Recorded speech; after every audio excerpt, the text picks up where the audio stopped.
Our next speaker is the absolutely fantastic Christian Spano, who we used to work together once upon a time. It's really good to see you here now, Christian. Christian is coming to us from the ICMM, but also brings a huge wealth of experience in terms of not just social enterprise, but actually what does good, responsible mining really look like. So everybody, if you'd like to please put your hands together for the wonderful Christian Spano, and we'll formally welcome you. Thank you very much, Christian. Great. So Christian, just to start off with, would you like to give yourself a proper introduction and then maybe move into what does the ICMM, who are the ICMM and what do they do? Great, thank you, Sarah. So good to see you, I have to say. And I don't know if I can beat that introduction, so I'll keep it short. Yeah, as you mentioned, I mean, I have been, I have joined ICMM in November last year to lead our work on innovation. And within the portfolio of innovation, we have climate, the circular economy, our works on tailings innovation, and health and safety. My background is in mining for more than 10 years, and before that in power generation, both in gas fire and renewables around the world.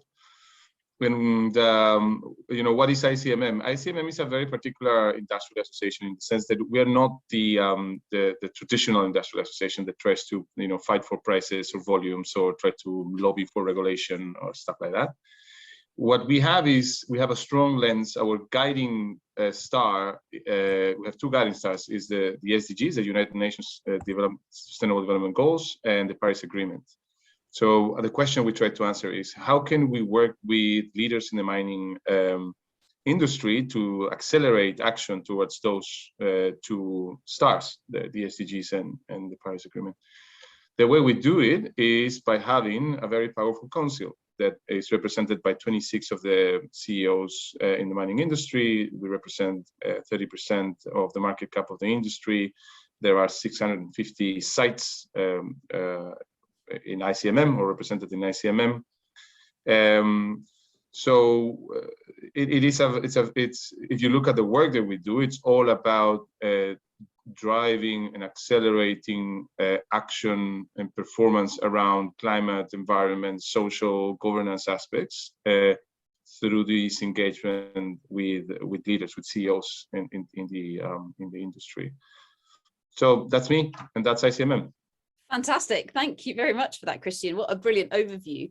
So within that, let's just take a step back before we dive into mining's role, perhaps. So just transition, or the just energy transition. This means many different things to many different people. What does it mean to you? Look, I'm Peruvian. I was born in a funny time in Peru in the 80s, and there was war, basically. There was a civil, I mean, not that somebody was invading us, but there was a very critical, difficult situation with the Shining Path and other organizations, and mining was presented to us Peruvians at that time as, between other industries, as the driving force for many of the things that we dreamed about. You know, development, jobs, growth, investment, fairness, end of violence, and so on. So there was a lot of weight on mining. And I'm starting with that because I experienced a good transition, and it was led by mining, by investment in mining. I mean, there are many angles that you can take and say, yeah, but then mining drove a number of issues on the social side. That's true. We learned that the impact of mining, even if it's modern and well managed, has to improve. We learned a lot of things. But there was a transition that was driven, among many things, by the presence of an industry, in this case, mining. There was an improvement in governance. There was an improvement in the external environment. There were a number of things. There was I don't want to position mining as a silver bullet, but it was a driving force, driving transition. We also need to think of other transitions, right? I mean, we're focused and we think that this just transition term is a novelty. But when we think about what has happened before, we have had many transitions in different industries, in geographic terms. I mean, if you just think about the transition of having the US as the leading power and then having China, that's a transition. And what happened there? Who won? Who lost? Did we actually work with those that were heavily exposed for them not to be too exposed, right? So for me, the just transition means a big opportunity, maybe the biggest opportunity that I will be involved in. if we think about being in the mining sector and thinking about the greatest goals that we have as humanity, which is, achieving a 1.5 degree alignment, and we think about the material intensity of that transition, how many materials, mining and minerals and metals we need for the wind farms and the solar panels and the electric vehicles, the batteries, the infrastructure, and so on. This is really the largest opportunity we have. And the beauty of this is that mining is extremely well positioned to play the role of allowing that opportunity to materialize. And the second thing, and with this I finish, is that if we lose this opportunity, we also need to look at the impacts. What happens if we don't drive a just transition? Will we ever have a transition if we don't look at the fairness of the transition? We don't give opportunity and access to the people that are exposed. If we don't really drive not only the extraction, but the transport, commercialization, use, recovery of these minerals, are we ever going to have a transition that is aligned with a 1.5 degree scenario and with the SDGs? I will leave that as a question, but I'm excited. I'm very excited about this. Brilliant. So with that, so we've got the excitement, we've got mining being perfectly positioned to actually aid in this transition. Where do you see as some of the pivotal roles or actions or things that mining needs to do to actually enable the transition to even begin to take place? Look, there is a lot of stuff that is already happening in terms of how do you link the operations on the ground and how they influence communities and provide access to communities and provide the opportunity for growth in countries, how mining operations have become more sophisticated in their approach of engaging with communities and so on.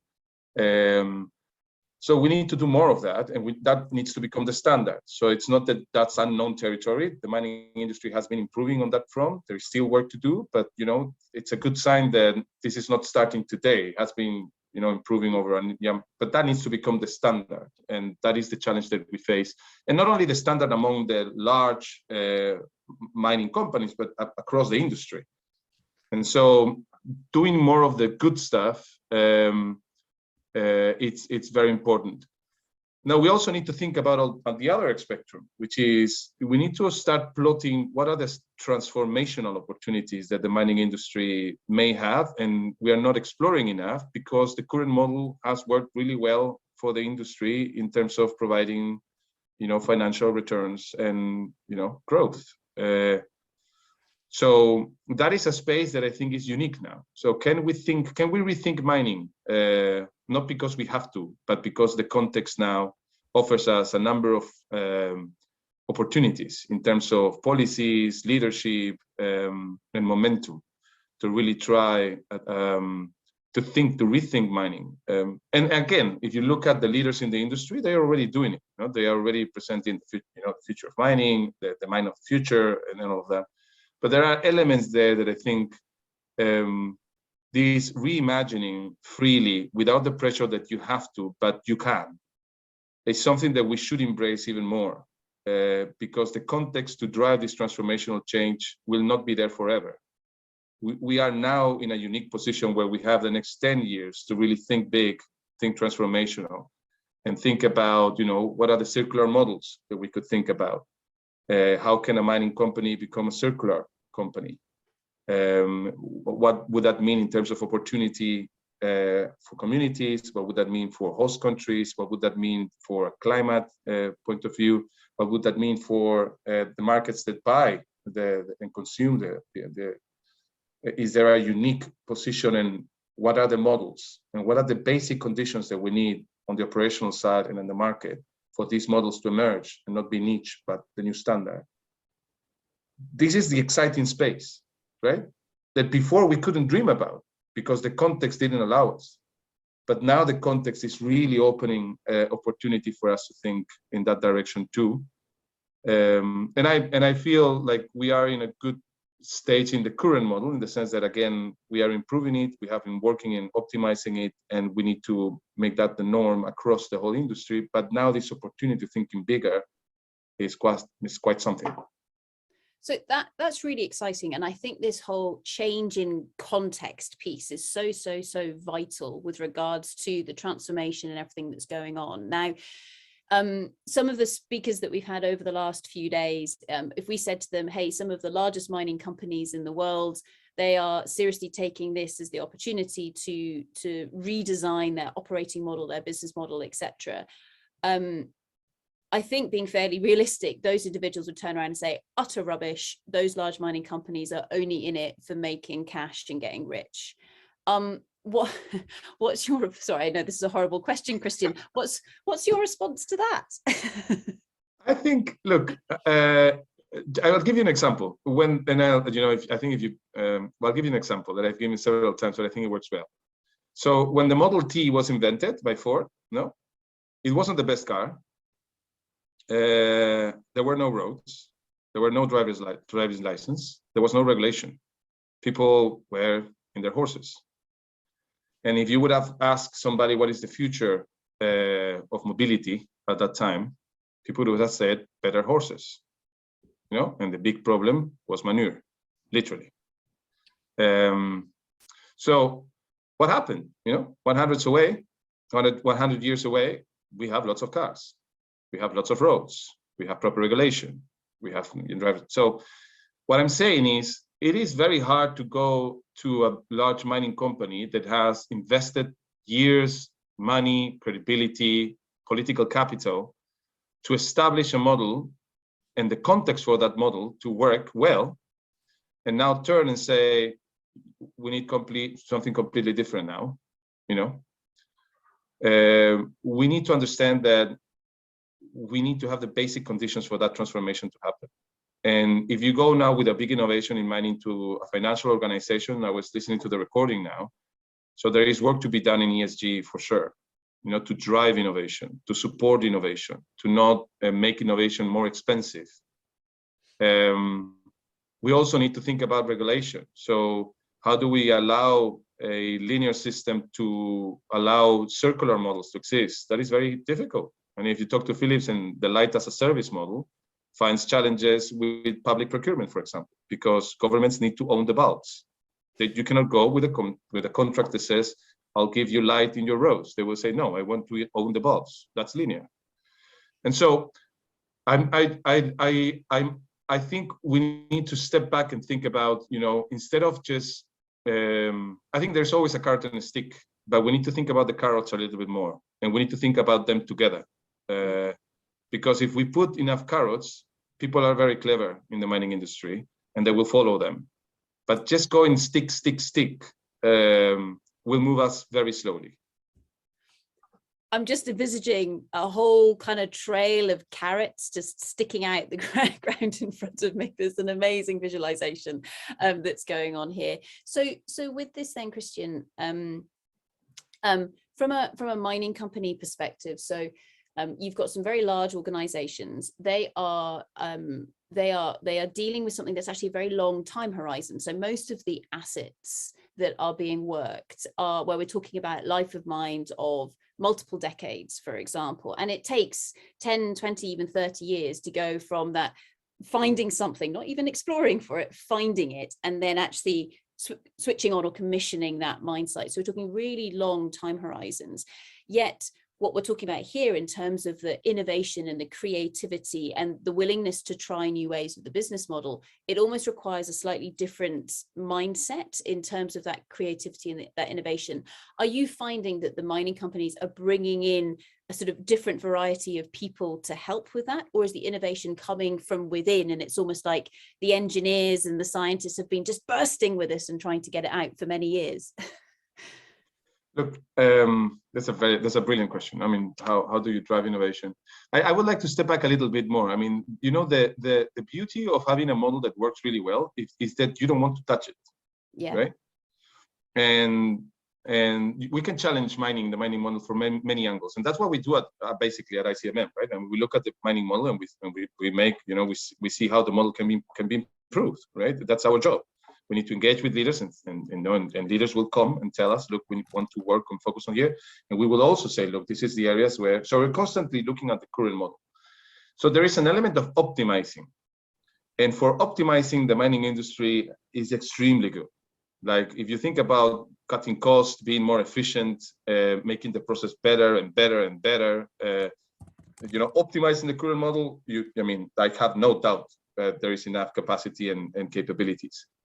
I think what I've experienced personally in the last 5 years, at least, is that there has been a change in leadership in the top mining companies. And there has been also some changes at the board level. And there has been some set of new questions from stakeholders that were not raising new questions, like the financial industry, but also customers, regulators. And I think it's when I was working in mining before, and if I take the example of climate, when people were asking about climate, the natural response were, we acknowledge climate, this is 10 years ago, we acknowledge climate and we will do what we can. Now, there is a clear understanding that climate influences strategy, and that responding to climate is not just acknowledging it, it's really looking at your portfolio, looking at your operations, So the level of sophistication in understanding how these new variables influence the way you define your business, the kind of decisions that are being taken, the speed of decisions that are being taken internally in the mining industry from the topic, it has changed. It has changed a lot in the last 5 years. Now, if you think about breakthrough innovation, so we take the model that we have today and we look it from outside in, and we say, let's think from a blank sheet of paper. That is the bit I think that other industries are, helping us to go further. Like, for example, the automotive industry or the battery industry. When they see that there might be a bottleneck for certain minerals, how do you rethink? How do you supply? Not necessarily extract, and how do you supply minerals? And that is where you start thinking about the circular economy. And the role of minerals and metals in the circular economy is absolutely crucial. Yeah. You need to have stocks of durables, and minerals and metals are durables. So there is a combination, I think, of inside miners doing their job in the area that they do really well, which is optimizing really well, innovating in the current model. That is happening already with the set of incentives that, in the last 5 years have come much stronger. And there is this new set of questions coming from the outside in on what about rethinking this space. And I can get that before the mining industry would have said, for later. Now they are saying, okay, let's do that exercise. So that's why I think it's so unique, this moment, because the next 10 years could actually bring something quite special. So with that, Christian, who do you think, and you don't need to necessarily mention any names here, is actually brave enough to do it? Because if you think of the kind of the structure of your typical large-scale mining company, so you've got the company, they've got their assets, etc., and everything that they're producing, but then the shareholders are expecting a certain level of return. A lot of those shareholders may be pension companies or pension investors, etc., that are looking for that stability.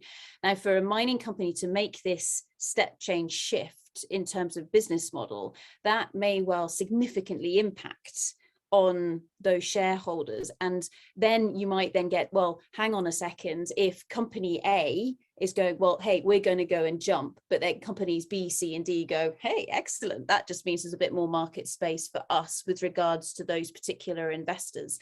What are the dynamics with regards to that? Do we all need to jump together, or can people afford to go it alone? That's a question of strategy. So look, I'm going to use publicly available information, right? So there are some companies that are saying that they used to be mining companies, that they have become in the past and potentially in the present mineral and metals companies. Yeah. And that they are going into a resource solution provider model, right? Yeah. And so the difference being that in the past they were really good at doing mining, but the actual operational element of identifying a mine, running a mine, and operating a mine, and the output being minerals and metals.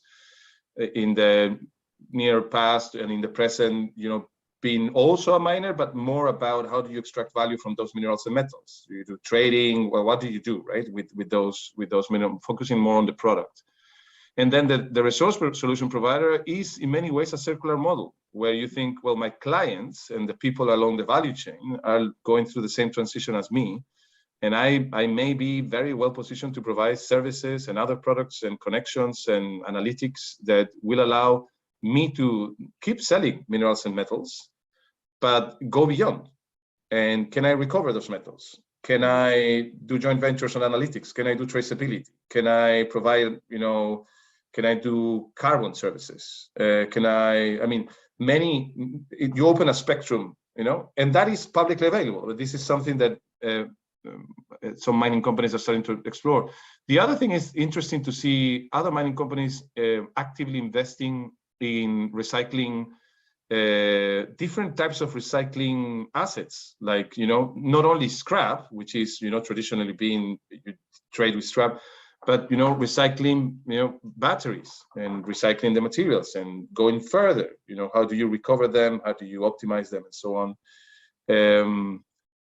The other area that also is very encouraging is how some mining companies are using their tailings and going back to their tailings and looking at them as a resource, and thinking, well, some of our tailings may have enough resource to be attractive, even compared to virgin in the future. And so I think just using publicly available information, just Googling, you will see that there are leaders in this space. It's not the whole industry, but it's leaders in this space that are starting to put capital in areas that maybe 5-10 years ago, to your point, boards would have said, no way, there is no way we're doing this, right? Now, a point on profits. I had a conversation about circularity again and Scope 3 emissions. And what is the opportunity there? And in the conversation, it was coming again and again that the mining industry needs to get used to the fact that margins will go down. That now the 40% margins, 50% margin, if you want to align to a 1.5 degree scenario and be aligned with SDGs, you just need to think that there are additional costs that you have to bear, and hence you're still going to be attractive, but they're going to go down. I think that's very limiting. I think that's the easy pathway. To pay for everything because you have, I think what I'm hearing internally from the mining industry is that, operationally, there are breakthrough innovations that actually increase margins. Mm. When you look at business models that have been, all the ones that I've described, no? The resource solutions provider and so on, but also retailing, reprocessing tailings and so on, those increase margins. So I'm just thinking we need to always be careful. Yes, we can pay our way out, yes. But actually, when you are careful and you look at what's happening, there's a lot of innovation happening already. The key thing here is in the next 10 years, those innovations need to become the norm. Mm-hmm. And how do you do that is the exam question. How do you allow those innovations to become attractive enough, clear enough, easy enough to be scaled across the industry? That is something to look at. Which is really exciting. And I guess, so 2 more questions, if I may, Christian. So the first one being, so mining is or has to go through a dramatic shift in the near future, for all of the reasons just described. Are the traditional mining companies the right organizations to be doing it? Or actually, is it a case where it is so different, this space, there are a whole load of new market entrants coming into this area, be they coming downstream from, say, some of the automobile companies? Or is it a case where no, mining companies say, hang on, anything that is one of those durables, be they it coming from the primary source out of the ground, or be it recycling, because let's face it, those metallurgists, it's the same kind of skill sets that are needed for all of this in that circular economy. So we have everything feeding in and then going round in this loop. That little nugget, I'm going to be really arrogant here and say the keystone, perhaps, of it, which links it all together, who sits in that block? Are mining companies innovative enough to make that step change? Or is it a space in the market where other people will come in and actually show us all how to do it? That's a lovely question. One that we have been thinking so much. And you can answer it in many ways. So let me try to keep it simple. Well, not so simple. So if you look at the cost curve, so where different mining operations, but then you can also, as we know, see companies in different parts of the cost curve. No, the average cost of your operations. Where do you sit in the cost curve? You can do it by commodity, you can do it by country, and so on. If you sit at the very beginning of the cost curve, right, then your challenge is that you're in the current model, you're succeeding, right? You have the largest margins, you are placing the best deposits, you're at the beginning of the cost curve. Now, if you go to your board and you say, I'm going to dramatically change and transform that now, that is unlikely to fly. But if you say, look, because I sit at the beginning of the cost curve, and in the next 20 to 30 to 40 years, we will still need virgin materials, I am extremely well placed to do that. I'm going to focus to optimize the current model to the best blueprint, best practice that you can ever imagine, so that any virgin that goes into the market is zero carbon, is aligned with human rights, is responding to all the SDGs, is tracked and traced, and it's driving the circular economy in the market. And I'm going to be that kind of, traditional mining, but in the best optimized way. If you sit in the middle part of the cost curve, then you have a little bit of a choice to make, in the sense that you're doing well, but not as well as the other ones. So there is an interesting question to make about transformation, and really think about in your portfolio, what is under pressure for severe transformation? How long do I have? And how much of my portfolio is sitting better place for optimization? So it's a little bit more of a difficult question to ask. But if you think about the resource solution provider that opens a portfolio and tries to look at different roles to play across the value chain with different services and expand your activities, I would say that sits in that kind of organization that is doing well now, but has incentives, at least in some part of your portfolio, to apply that. Now, if you're sitting at the end of the cost curve, in many ways, you're in a wonderful position, because you have no choice but to transform yourself completely, and you need to do it quickly. And one of the examples that you may want to track is the oil and gas industry. When you think about what happened with those that are sitting at the beginning of the cost curve, they're saying, we're going to go gas and we're going to go long term, right? Those that are at the end of the cost curve, they're starting to think about, how do we become carbon solutions provider? How do we become the ones that are the best at reducing carbon, trading carbon, storage carbon, utilizing carbon, giving insurance to carbon, anything that has to do with carbon? We will transform ourselves to that. And if you think about a company that sits at the end of the cost curve, it's likely to know a lot about carbon, because it's the main point of pressure. Yeah. That's in the oil and gas industry. Now that could apply to thermal coal. And so, depending on where you sit in the cost curve, depending on your geographic footprint, you will be facing different trade-offs on timing, when to transform yourselves, and to which model to transform yourself.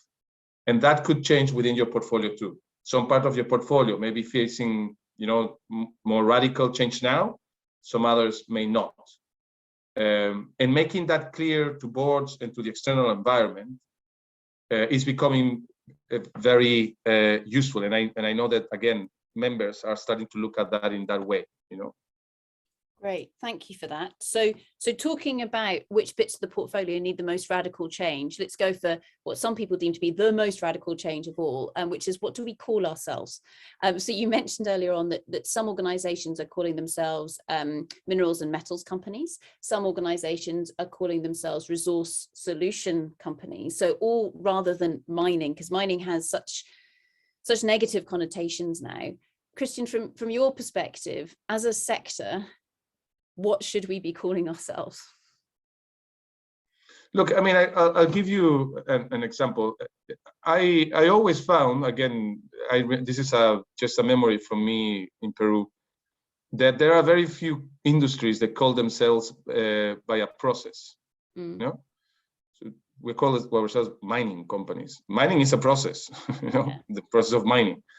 And so there is a fundamental question there and that goes within the metals. So what are we? So we mine to extract a mineral, or, you know, so are we mineral companies? And so, and although it you know, does that change the perspective? I mean, just by making that small change in how you call yourself, so it means that the value is in your mineral, not in the process. So if the value is in the mineral, do you want to sell it, or you want to keep it because it's so valuable and durable? Or, you know, if you still call yourself a mining company, then you are the one that is very good at mining. Do you provide the service of mining then? And then you don't own the mineral. You know, you become a service provider of mining an asset, or maybe the service provider of closing an asset.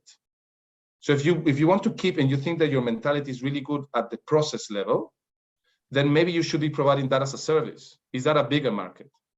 But if you think that you're really good with the product, then should you put more attention on the product itself and retaining value and expanding the value of that product?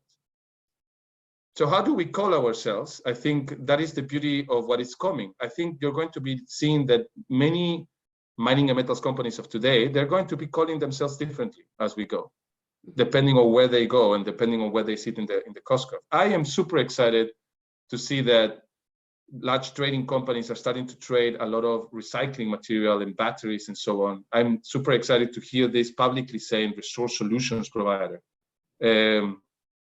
I'm very excited when I hear, you know, regenerative mining. When you think about, you know, all this transition of making a mine zero carbon, it means that you invest in renewable energy, close to your mind. You invest in natural-based solutions, agriculture and forestry. It means that you have more logistical aspects. So suddenly the value is in the land, not only in the operation. So how do you manage the land? How do you extract value from the land? Even when the mine closes, there is still activity and you're part of it. So do you just leave, or you keep participating of the value? That's not a traditional miner, it's a different model. And some companies are looking at that and thinking that's a regenerative mining model. So I would say it's a land productivity model where mining is part of it. But you can see that now, in this moment, mining is a very exciting place. You have all these bubbling things happening. And if you really take the dust off, there is a lot of very exciting stuff that in the next 10 years, I think is going to be quite exciting.